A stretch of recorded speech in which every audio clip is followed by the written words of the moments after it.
Au Mali, les ministres de la Confédération de l'AES ont été reçus en audience par le président Assimi Goïta.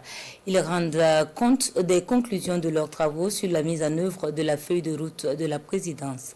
Le drapeau de l'AES a été également présenté au cours de l'audience. Les détails avec Tiédé Camara et Garibou Pérou. Face au président de la transition, les ministres de la Confédération des États du Sahel sont en charge de la défense, de la sécurité, de la coopération et du développement. Après les réunions de haut niveau consacrées à la mise en œuvre de la feuille de route, la délégation est venue faire le compte rendu au président Goïta, non moins président de la Confédération des États du Sahel. À l'évaluation, les ministres s'expriment avec satisfaction sur les projets réalisés. Les travaux se sont bien passés. Nous sommes aboutis à de bonnes conclusions. Nous sommes venus présenter à son excellence le président Assimi Goïta ce matin. Et nous avons reçu aussi des orientations.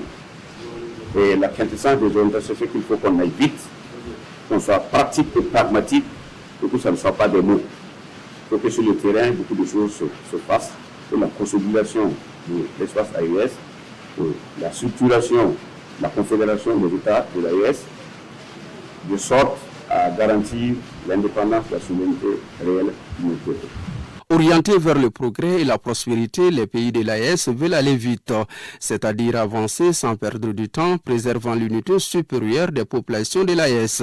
La chose qu'il faut retenir, c'est que nous avons procédé lors de ces travaux à la présentation du nouveau drapeau de l'AES. Un très beau drapeau qui sera mis à la connaissance de tous les peuples de l'AES, que nous allons célébrer le maximum possible.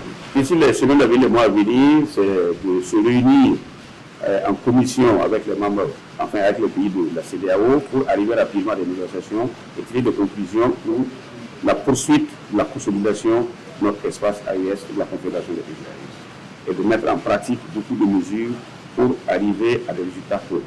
Animés par la vision panafricaniste, les trois chefs d'État de l'AES préconisent une approche globale, pragmatique, encourageant les ministres à accélérer la mise en œuvre des projets identifiés dans la feuille de route. Au cours de l'audience, le président Goïta a remis le drapeau de l'AES au ministre, l'expression de l'unité de notre espace commun, en forme rectangulaire avec un fond vert comportant en son centre le logo de l'AES. Ces drapeaux symbolisent à la fois l'espoir et la prospérité, la renaissance et le renouveau. Symbole de notre unité, il flotte désormais aux yeux du monde.